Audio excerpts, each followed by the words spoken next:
하나님 감사합니다.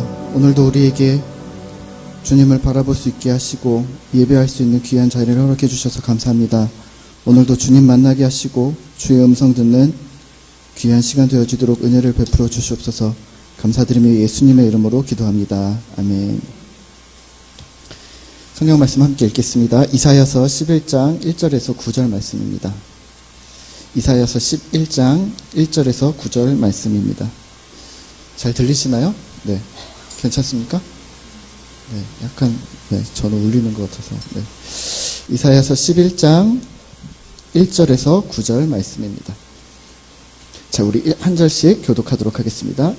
이새의 줄기에서 한 싹이 나며 그 뿌리에서 한 가지가 나서 결실할 것이요.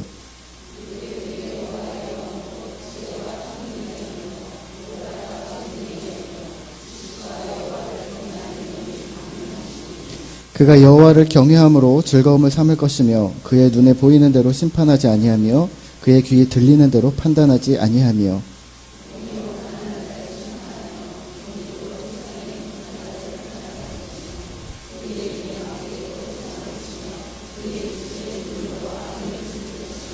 공의로 그의 허리띠를 삼으며 성실로 그의 몸에 띠를 삼으리라.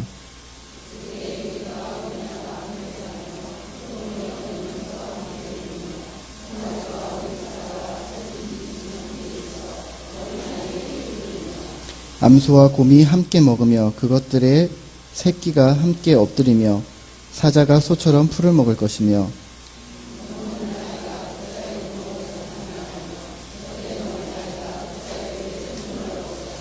내 거룩한 산 모든 곳에서 해됨도 없고 상함도 없을 것이니 이는 물이 바다를 덮음같이 여호와를 아는 지식이 세상에 충만할 것임이니라.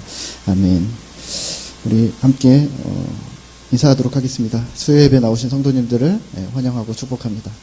덥지만 잘 참아서 은혜를 받으시기를 바랍니다. 서로 인사하시도록 하겠습니다. 잘 오셨습니다. 네.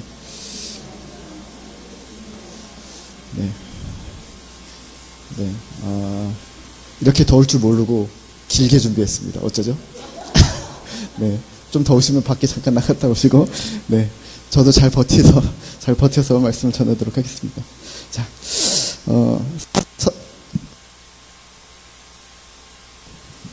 하나, 둘, 셋, 네.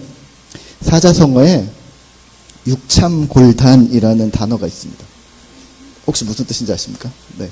얼마 전에 뉴스에도 한번 나왔었습니다. 네. 육참골단이란 무슨 뜻이냐면, 자신의 살을 베어내주고 상대의 뼈를 끊는다라는 뜻입니다. 저는 어렸을 때 아버지로부터 장기를 배웠습니다. 바둑보다는 아버지가 장기를 좋아하셔가지고 항상 TV 옆에 장기판과 장기알이 비치되어 있었습니다. 그래서 장기를 저는 좀 둘 줄 압니다. 네. 하지만 바둑은 잘 못 둡니다. 아버지가 바둑은 별로 안 좋아하셨던 것 같습니다. 아버지랑 내기 장기를 엄청 뒀습니다. 정말로 수도 없이 뒀습니다. 그래서 어떤 내기를 했냐면, 돈 내기는 안 했겠죠, 설마. 예. 설거지하기, 청소하기, 신발 정리하기, 그리고 TV, 저희 아버지는 항상 뉴스랑 스포츠를 보셨거든요. 그래서 제가 그거 안 보거든요. 그래서 TV 채널 돌리기 분쟁도 다 장기로 해결을 했습니다. 네. 다양한 내기를 했는데요. 하지만 거의 제대로 이긴 적은 거의 없었습니다. 네. 초등학교 때부터 그랬는데요. 중학교 좀 지나서부터는 아버지가 조금씩 장기를 가르쳐 주시더라고요. 그러면서 이런 말을 많이 쓰셨습니다. 살을 내주고 뼈를 깎는 거야. 네. 장기판 안에서 작은 전투가 일어났을 때 아주 조금의 유익이라도 있으면 전투를 시작하는 거야. 이익이 크면 클수록 전투를 잘한 거야. 이익이 없으면 전투하면 안 돼. 계산해보고 수싸움에서 이익이 없으면 전투하지 않는다. 철저하게 그 법칙을 따라서 하다 보니까 가끔 아버지를 이길 때가 있었습니다. 승자와 패자를 가르는 게임에서 지켜야 할 것은 이익을 따르는 겁니다. 그리고 그렇게 실천하고 승리를 거머쥐는 것입니다. 세상은 이렇게 살아가는 것입니다. 이익을 따르고 승리를 거머쥐는 것, 크고 작은 전투에서 유익한 것을 얻어내는 것, 승산이 없거나 유익이 없으면 시도하지 않는다. 살을 베어주는 아픔을 감수하고 더 큰 이득을 얻어내고 그러다 보면 계산이 빨라지고 어떤 유익이 있는 것인지 명석하게 분별해낼 수가 있게 됩니다. 그리고 이러한 세상의 법칙을 따르지 않거나 빠르게 반응해내지 못하면 도태되고 패배를 맛보게 됩니다. 우리는 사회에서, 직장에서, 그리고 우리 아이들도 학교에서 그렇게 살아가고 있습니다. 그리고 그걸 당연한 것이라고 우리는 생각을 합니다. 그래서 최고가 돼야 되고 그래야 짓밟히지 않는다라고 생각을 합니다. 질문 하나만 할까요? 우리 잘 살아가고 있는 거 맞을까요? 오늘 본문에서는 전혀 다른 세상의 이야기를 하고 있습니다. 당연한 것을 당연하다고 말하지 않으면서 시작하고 있습니다. 이 당연한 것들을 통째로 전복시키시는 메시아가 오셨고 희망을 주고 계십니다. 오늘 본문에서는 이사야가 메시아가 오실 것이라고 말을 합니다. 11장 1절입니다. 우리 함께 읽겠습니다. 이새의 줄기에서 한 싹이 나며 그 뿌리에서 한 가지가 나서 결실할 것이요 그의 위에 여호와의 영 곧 지혜와 총명의 영이 모략과 재능의 영이요 지식과 여호와를 강림하시리니. 아멘. 다윗의 자손으로 메시아가 오실 것이다. 이 엄청난 분이 오실 것인데 그분이 어떤 분이시냐 하면서 이어서 설명을 하고 있습니다. 3절인데 3절도 같이 함께 읽겠습니다. 그가 여호와를 경외함으로 즐거움을 삼을 것이며 그의 눈에 보이는 대로 심판하지 아니하며 그의 귀에 들리는 대로 판단하지 아니하며. 아멘. 이 메시아는 여호와를 경외하는 자다. 여호와를 경외하는 것을 즐거움으로 삼는 자다라고 말합니다. 원문에서 이 즐거워하다라는 단어는 호흡이라는 단어로 쓰이는데 무슨 말이냐면 여호와를 경외하는 것을 즐겨하는 자, 여호와 경외하는 것을 자신의 호흡으로, 자신의 삶으로 살아가는 자, 그런 분이 오시는데, 그런 모범이 오시는데 그가 바로 메시아라고 합니다. 하나만 더 질문을 할까요? 여러분들은 그러면 하나님을 경외하고 있습니까? 경외하는 삶을 살아가고 계십니까? 아멘입니다.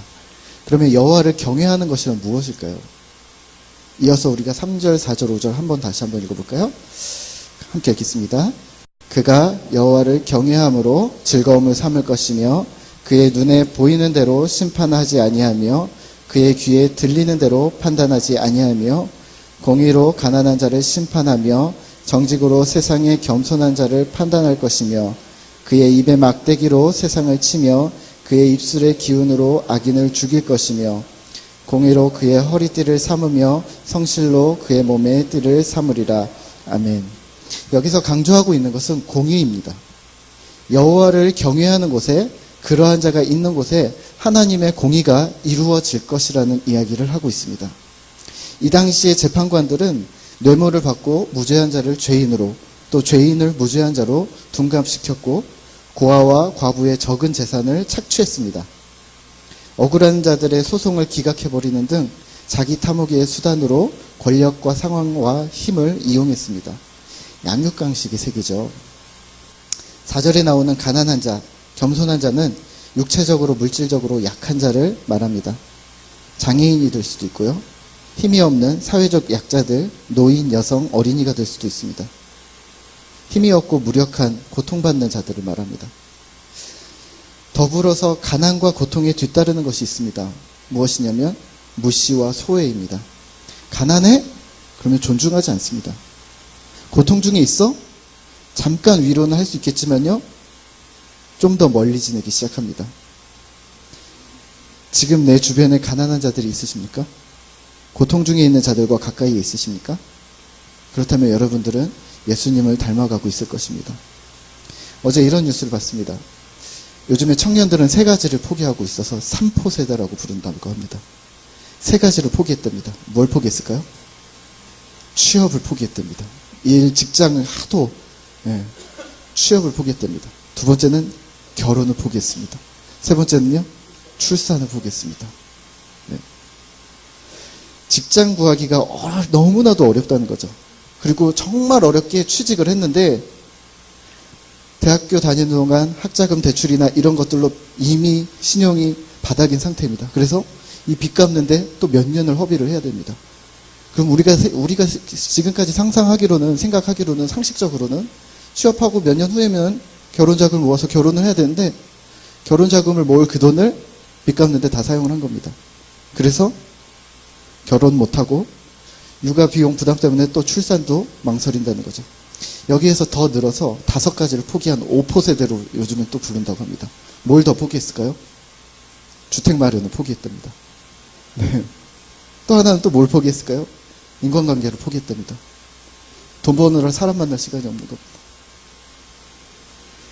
마지막으로 2가지를 더 포기해서 7포세대라고 요즘에 또 신조어가 나타납니다. 뭘 포기했을까요, 이번엔? 희망을 포기했습니다. 씁쓸하죠. 또 하나는 뭘까요? 꿈을 포기했다고 합니다. 우리 한국만의 문제일까요? 아닙니다.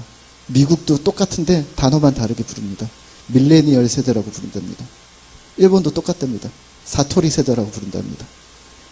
사토리라는 단어의 뜻은 깨달음, 정확하게 직시한다라는 뜻인데 현실을 직시해서 보니까 내가 소망이 없다는 걸 안다는 겁니다.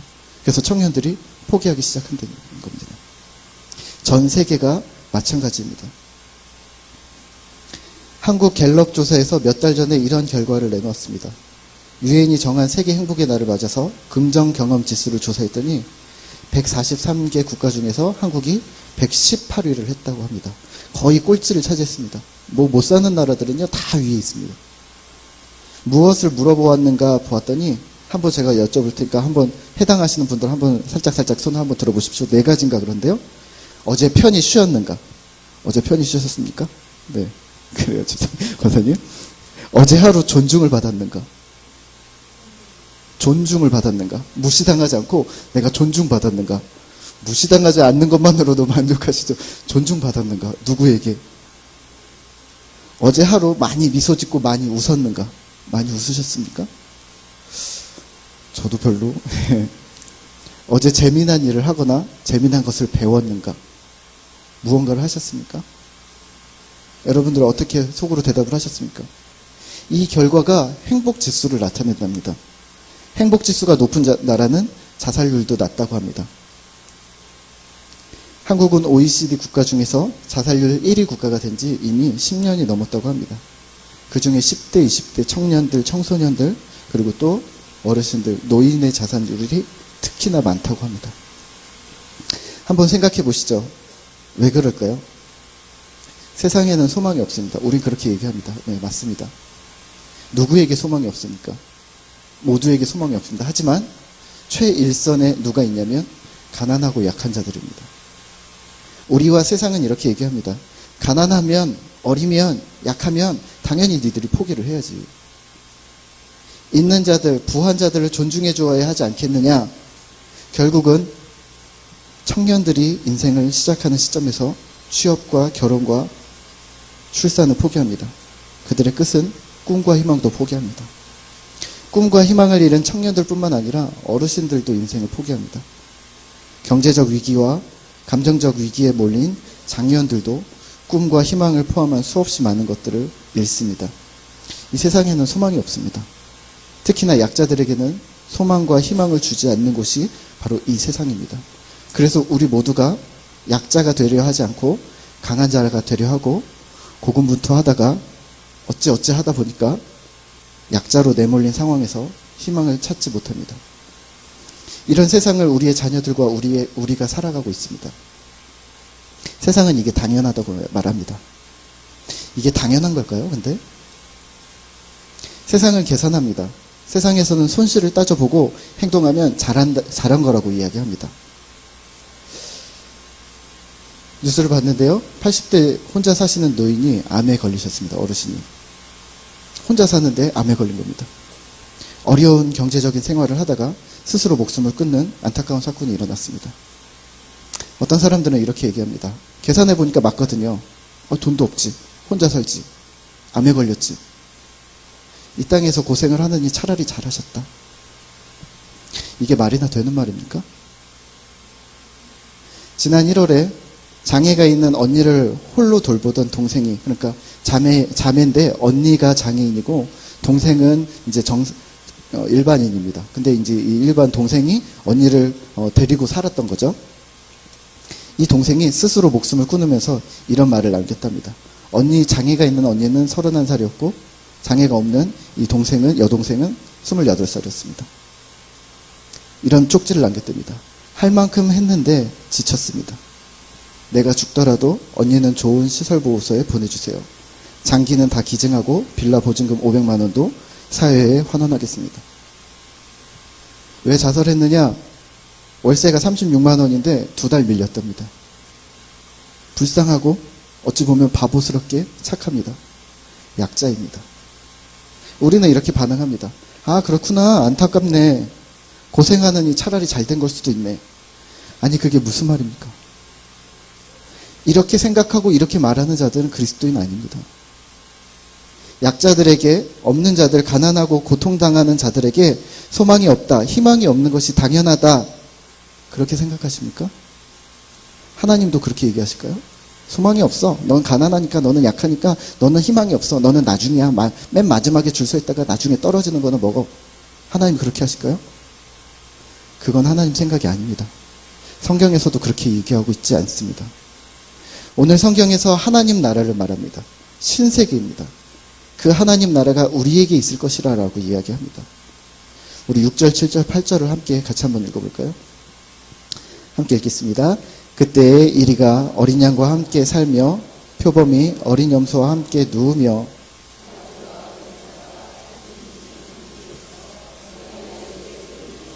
암소와 곰이 함께 먹으며 그것들의 새끼가 함께 엎드리며 사자가 소처럼 풀을 먹을 것이며 젖 먹는 아이가 독사의 구멍에서 장난하며 젖된 어린아이가 독사의 굴에 손을 넣을 것이라. 아멘. 이리가 어린 양과 함께 살며 표범이 어린 염소와 함께 송아지와 사자가, 우리가 어린 시절 즐겨 불렀던 그 찬양 있지 않습니까? 사자들이 어린 양과 뛰놀고 어린이도 함께 뒹구는 독사굴에 어린이가 손 넣고 장난쳐도 물지 않는 그런 일들이 일어난다고 합니다. 상상이 되시나요? 상식이 통하지 않는 일들입니다. 이런 일들이 가능하기 위해서는 어떤 일들이 있어야 되는지 아십니까? 강한 자가 자신의 권리와 힘을 포기해야 합니다. 사자가 당연한 본성이라고 생각하는 사냥을 안 해야 합니다. 풀을 뜯어먹어야 합니다. 날카로운 송곳니를 무디게 해야 하고 강한 발톱을 사용하지 않아야 합니다. 그래야 평화가 옵니다. 자신의 유익을 위해 다른 동물을 희생시켜야 하는 생존 방식을 버리고 풀을 뜯는 소나 양처럼 생각도 바꿔야 하고 행동도 바꿔야 합니다. 둘 중에 하나만 바뀌어서는 안 됩니다. 오늘날의 말로 바꿔볼까요, 그러면? 강자들이 약자들과 함께 공존하며 장애인과 건강한 사람이 함께 식사하며 가난한 자들과 대기업 회장님들이 함께 일하는, 고통당하는 자들과 부유한 자들이 함께 아파하고 신앙생활하는 그런 세상. 본성을 거스르는, 세상의 상식을 거스르는 나라가 있다고 합니다. 당연히 살을 내주고 뼈를 깎는 육참골단의 삶, 양육강식의 세상을 살아야 하는데 이익이 없으면 하지 말라고 하는 이 세상 속에서 그런 거 전혀 개의치 않는 약자에게 소망이 있는 나라가 있다고 말합니다. 성경에서는 말입니다. 몇 주 전에 사랑부 캠프를 가면서 지지난주입니다. 오늘 이 본문을 묵상을 하는데요. 아, 하나님의 나라가 이미 우리 가운데 임하였다라는 말이 무슨 말인가 깨달아졌습니다. 우리가 그렇게 찬양하는 하나님의 나라가 이 땅에 이루어지게 해주십시오라는 말이 현실이구나, 그걸 발견했습니다. 왜냐하면 이런 상식적이지 않은 일들이 우리 가운데서 일어나고 있었기 때문입니다. 일반인과 장애인들이 함께, 소위 강자라고 불리는 사람들이, 일반인들이 자신의 휴가를 내서 소중한 시간을 헌신합니다. 봉사 가는데 회비도 냅니다. 2박 3일 동안 내 자신도 아닌 다른 사람을 24시간 돌봐야 합니다. 피곤한 일입니다. 그것도 우리 친구들은 장애가 있습니다. 누가 이 일이 익숙하겠습니까? 누가 이 일이 하나도 힘들지 않다고 얘기하겠습니까? 체력이 남아서 했을까요? 젊어서 했을까요? 시간이 남아서 했을까요? 아, 원래 그런 거 잘하니까, 경험이 많으니까 그래서 했을까요? 어떤 권사님은 도착하자마자 장애인 친구가 크게 실수해서 옷 빨고 갈아입히느라 화장실에서 한참을 계셨습니다. 저녁 먹을 때까지. 어떤 선생님은 밤 늦게까지 학생이 잠을 안 자서 같이 늦게까지 못 잤습니다. 새벽 3시, 4시까지 잠을 못 잤습니다. 어떤 선생님은 친구가 낮에 하도 뛰어다녀서 같이 뛰어다니다 보니까 저녁에 체력이 고갈돼서 장애인 친구보다 먼저 뻗어서 잠이 절로 들어버렸습니다. 여행 가는데 가방 챙겨보셨죠? 내 가방 하나 챙기는 거 얼마나 귀찮은지. 내 가방 하나 챙기고 소지품 챙기는 거 너무나 복잡한데 내 짐 싸고 친구들 신발, 속옷, 칫솔까지 챙겨줍니다. 이런 수고스러운 일들에 자기 혼자뿐만이 아니라 가족들 전체를 동원한 선생님들도 많이 있었습니다. 엄마, 아빠, 아들이 함께 수고를 합니다. 이런 분들을 보면서 세상은 이렇게 이야기를 합니다. 그래서 얻는 게 뭔데? 유익이 뭔데? 비정상적이고 재정식인이 아니다라고 세상은 말합니다. 하지만 하나님은 이렇게 말씀하십니다. 너희 가운데 하나님 나라가 이미 임하였다. 사랑부는 매년 이 캠프를 합니다. 그리고 매년 성도님들께 도전합니다. 같이 갑시다. 저도 사랑부 캠프를 샘물교회에서만 벌써 5번을 했습니다. 사실 20살 때부터 장애인 캠프를 수도 없이 다녀서 거짓말 약간 보태면 한 100번 정도 되더라고요. 한 7, 80번 정도 되는 것 같았습니다. 분명히 이러실 거예요. 아이고 목사님, 장애인들과 함께하는 캠프 익숙하시겠어요? 완전 베테랑이시겠는데요? 익숙해졌을까요? 아니요, 매번 새롭습니다. 매번 새롭습니다. 매번 설레고 매번 떨립니다. 매번 경험할 때마다 새롭고 또 어렵습니다. 하지만 이게 즐거워지기 시작하는 거죠. 그 안에서 즐기기 시작하는 거죠. 새롭고 어려운데 재밌는 겁니다. 혹시 그거 아십니까? 가난과 고통은 익숙해지지가 않습니다. 감기를 매년 걸리시죠? 익숙하십니까? 매년 힘들거든요. 감기 몸살 걸리면. 익숙해지지가 않습니다. 하지만 누군가를 섬기는 이 일이, 누군가를 또 배려하는 이 일이 우리가 전혀 익숙해지지 않을 수 있습니다. 특별히 약한 자들을 섬기는 이 일은 전혀 익숙해지지 않을 수 있습니다. 어쩌면 평생 그럴 수도 있습니다. 하지만 강하고 높은 자가 본성을 거스러서 스스로 약한 자가 되고 스스로 낮아지는 이 비정상적인 일들이 여기서 일어나고 있고 있었습니다. 그리고 하나님은 이러한 상황을 하나님 나라라고 명명하십니다. 그리고 우리는 그 속에서 기쁨을 발견합니다. 오늘 9절입니다. 제가 읽겠습니다. 내 거룩한 산 모든 곳에서 해됨도 없고 상함도 없을 것이니 이는 물이 바다를 덮음같이 여호와를 아는 지식이 세상에 충만할 것임이니라. 아멘. 그 나라 그때가 되면 주를 경외하는 모든 백성들, 하나님의 통치, 하나님의 다스림이심이 있는 곳은 어디든 그런 상처가 없을 것이라고 말합니다. 우리가 상상하지 못할 완벽한 평화가 임하게 될 것이라고 말합니다. 이런 일이 언제 가능할까요? 6절에서 이야기하고 있습니다. 그때에 가능하다고 합니다. 그때가 언제입니까? 하나님을 경외함으로 그 공의를 세우는 때입니다.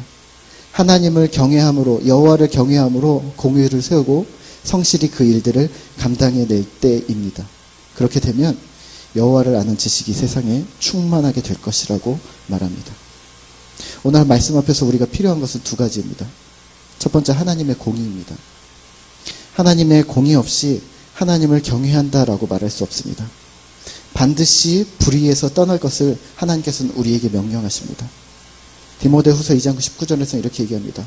그러나 하나님의 견고한 터는 섰으니 인침이 있어 일렀으되 주께서 자기 백성을 아신다며 또 주의 이름을 부르는 자마다 불의에서 떠날지어다 하였느니라. 아멘. 불의는 무엇입니까? 죄를 안 짓는 것입니다. 물론 이것도 포함되지만 더 포괄적으로 세상의 방식에 동조하는 것입니다. 세상에서 말해지고 세상에서 주입시키는 생각들에 아무런 거부감 없이 따라가는 것입니다. 그런 곳에 하나님의 공의가 세워지기 어렵습니다.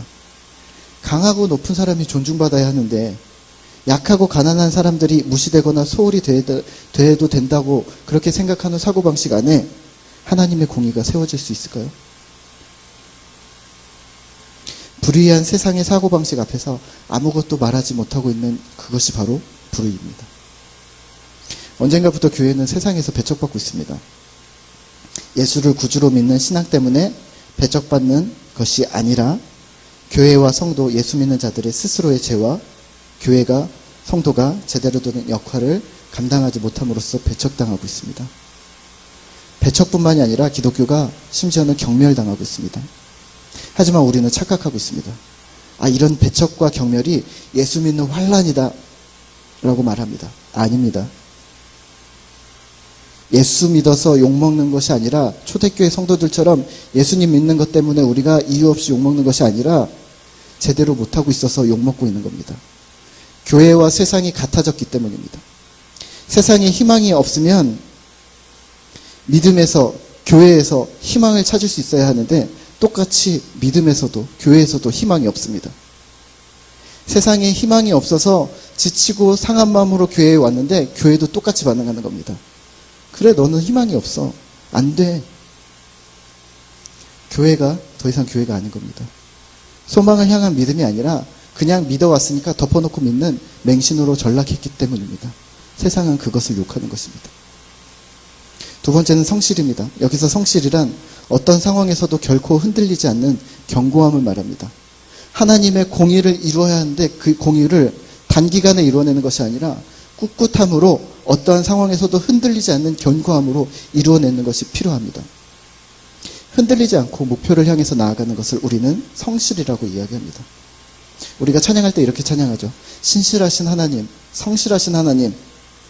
그게 무슨 말이냐면 우리를 향한 하나님의 사랑이 변하지 않습니다. 그렇게 성실하시고 그렇게 신실하십니다 라고 말하는데 그것을 우리가 찬양하는데 그 하나님의 성실하심이 우리에게도 필요한 겁니다. 우리도 하나님을 믿는 믿음이 변함없어야 하고 우리도 하나님을 향한 공의가 변함없어야 합니다. 분명히 갈등하는 분들이 있을 겁니다. 목사님, 이렇게 신앙생활하는 게 너무 힘든데요. 잘하고 있는 거 맞습니까? 옳은 거 맞습니까? 연약한 자들을 세우는 일, 소외된 자들을 돌보는 일을 하고 있는데 내가 말씀대로 살아가고 있는 거 맞습니까? 라고 묻습니다. 분명히 이렇게 갈등하고 있을 겁니다. 목사님, 다른 사람들은 복음 전도한다고 전도지 들고 사형리 외우고 밖에 나가는데 저는 이렇게 옆에서 장애인 친구 혹은 우리 목원들, 쓰러진 사람들, 실족한 사람들, 고통 중에 있는 사람들 이 사람 돌보고만 있어도 괜찮은 겁니까? 나가서 뭔가 복음을 전하고 전도지 뿌려야 되는 거 아닙니까? 결론만 말씀드리면 정말 이미 잘하고 계신 것이고 가장 중요한 일을 하고 계신 것입니다. 하나님의 나라가 여러분들을 통해서 이미 이 땅에 이루어지고 있는 것입니다. 그게 하나님 경외하는 겁니다. 그게 하나님의 공의가 이루어지고 있는 것입니다. 예전에 사역했던 교회가 있습니다. 우리처럼 에바다부가 있는 교회였는데요. 교회 재정이 어려워지자 에바다부를 없앴습니다. 세상의 논리가 이미 교회를 지배하기 시작했다고 얘기했죠. 교회 돈이 부족한 거예요. 그래서 부서를 하나 줄여버렸습니다. 담임 목사님이 바뀌고 다시 회복하기 위해서 저를 찾았습니다. 그래서 저는 못 갑니다. 그런데 그 목사님 저한테 3번이나 연락을 하셨습니다. 그래도 문전도사님 오시는 게 좋을 것 같습니다. 상처를 입은 사람이 상처를 회복하는 것이 가장 좋을 것 같습니다. 그래서 제가 갔습니다. 그래서 다시 그곳에서 사역을 시작했습니다. 처음 예배를 드리는데 농아인 학생 2명이 오는 거예요. 농아인 학생 딱 2명이 오는 거예요. 입장을 바꿔놓고 생각을 해보십시오. 성도님들이 많이 있으면 좋은데 딱 2명 놓고서 설교를 해야 되는 거예요. 제 수화를 알아듣는 사람 딱 2명 있는 거예요.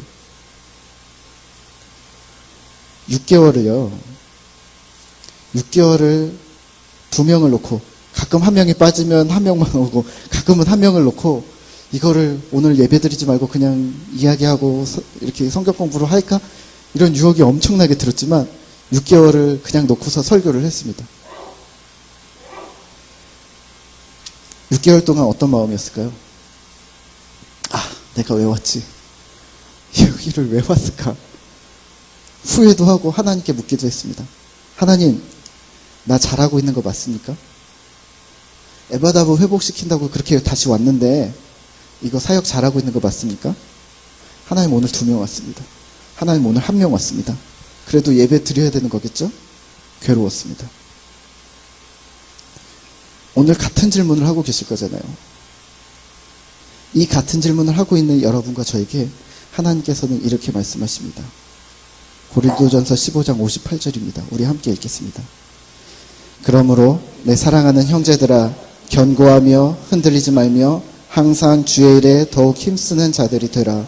이는 너희 수고가 주 안에서 헛되지 않은 줄을 알미니라. 아멘. 하나님께서 이렇게 얘기하셨습니다. 견고하며 흔들리지 말아라. 꿋꿋하게 이 일들을 그 자리를 지켜내셔야 합니다. 그게 잘하고 있는 것입니다. 하나님의 공의를 이루는 자리가 확실하다면, 하나님 앞에서 우리의 신앙의 성실함을 지켜내는 자리라면 꿋꿋하게 버텨냅시다. 돕는 손길이 안 올 수도 있습니다. 함께하는 자들이 없을 수도 있습니다. 6개월 동안 아무도 없었다니까요. 주님의 응답이 더디게 온다고 생각할 수도 있습니다. 하지만 견고하며 흔들리지 마십시오. 엘리야도 동일하게 고백했습니다. 하나님, 저희가 주의 선지자들을 죽였고 주의 제자들을 헐어버렸습니다. 그리고 나만 남았습니다. 저희가 내 목숨을 찾고 있습니다. 하나님이 말씀하셨습니다. 바알에게 무릎 꿇지 않은 사람 7천을 남겨두었다. 힘을 내라. 후배와 이야기하던 중에 이 이야기를 했습니다. 이 엘리야 이야기를 했습니다. 동역자가 너무 없다. 이 일을 하는데 우리 손이 너무 부족하다.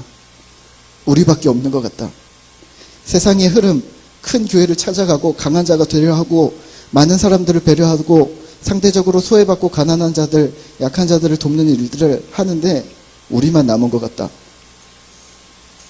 후배가 이렇게 얘기했습니다.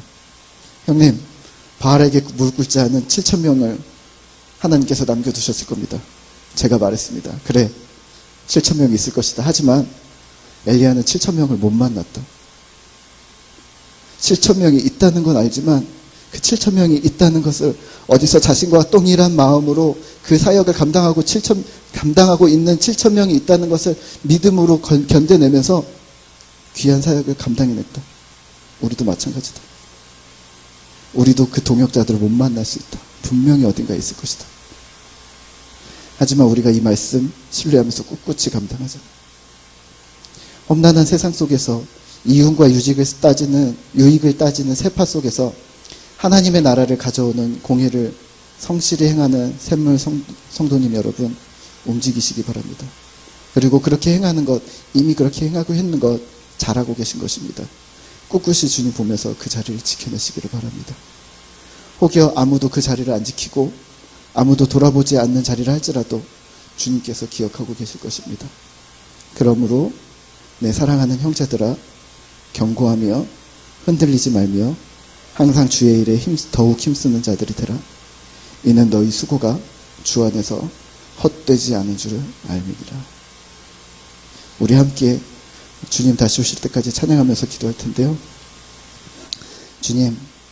주님께서 이 땅에 하나님의 나라를 이룩하셨다라고 하시는데 그 나라를 실현시키는 주의 제자들이 바로 내가 되게 해주십시오라고 기도해 주시고요. 맡겨주신 사명을 꿋꿋함으로 견고하며 흔들리지 말며 주의 일에 힘쓰는 자들이 되게 해주십시오. 우리 함께 찬양하면서 기도하도록 하겠습니다. 주님 다시 오실 때까지 함께 찬양